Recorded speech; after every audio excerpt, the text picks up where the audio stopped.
Mi tema de exposición es el método clínico.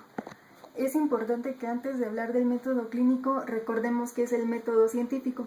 El método científico es el procedimiento que siguen las ciencias para hallar la verdad y demostrarla haciéndola conocer. La medicina se fundamenta en este método y se adapta a cada uno de sus diferentes objetivos. A la medicina que tiene que ver directamente con el enfermo, es decir, con el paciente, se le denomina clínica médica y su método es el método clínico, que es una variante del método científico. El método clínico se define como el proceso del diagnóstico y son los pasos ordenados que el médico aplica en la búsqueda del diagnóstico de un paciente. Según la literatura, un buen clínico se le considera al médico que es capaz de reconocer en el enfermo la diversidad, magnitud y la interrelación de los problemas de salud que le aquejan e instituir las mejores estrategias de solución para dichos problemas. La aplicación del método clínico tiene que ver cuenta con 4 fases. La primera fase es el estudio clínico, la segunda fase es la planificación de soluciones, la tercera fase es la ejecución y la cuarta fase es la evaluación. El estudio clínico, que es la primera fase, se tienen que cumplir 2 funciones, una para la obtención de información acerca del paciente para reconocer sus problemas y la segunda es una función diagnóstica o de formulación del problema. Esto en conjunto es llamado anamnesis, que es el interrogatorio que se le hace al paciente.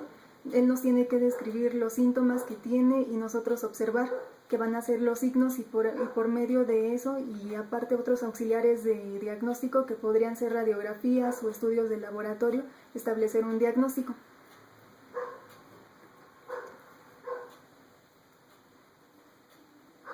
La segunda fase es la planificación o alternativas de solución. En esta fase ya se tiene identificado el problema, entonces se tienen que revisar las soluciones posibles y se desarrolla un plan de tratamiento individualizado y se establecen metas a alcanzar. En esta fase tenemos que tomar en cuenta las características del paciente, qué le conviene, el nivel socioeconómico o tal vez cómo está a nivel de salud sistémico y tomar en cuenta eso para establecer diversas soluciones y las que mejor se ajusten al paciente. En esta fase también es importante establecer una jerarquía, tomar en cuenta cuál es el problema que se tiene que tomar más en cuenta o cuál es el que le está causando más problema al paciente y tomarlo en cuenta primero para poder ir restableciendo el estado de salud de los pacientes. La tercera fase es la ejecución, que consiste en actuar siguiendo los planes establecidos con la finalidad de alcanzar las metas previstas. Es como seguir un protocolo, ya que se tiene que ir haciendo cada paso que nosotros establecimos para el plan de tratamiento del paciente. Aquí también nos van a ayudar los medicamentos, dietas, vigilancia, el control, así como instrucciones que le vamos a dar al paciente. La cuarta fase es la evaluación, que también es llamada fase de valoración.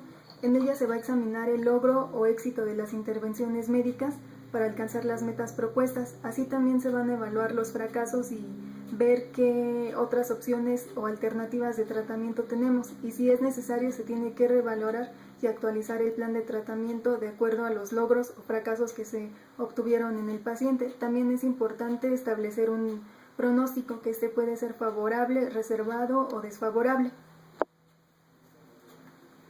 Como conclusión, es importante considerar en nuestras decisiones los otros aspectos de la persona humana, como son los valores culturales, creencias religiosas y las necesidades que tiene el paciente, a diferencia del método ortodoxo, que solo se enfoca en la enfermedad. Es como cuando se enfocan más a la ciencia y no toman en cuenta a las personas o el daño que se le puede ir causando.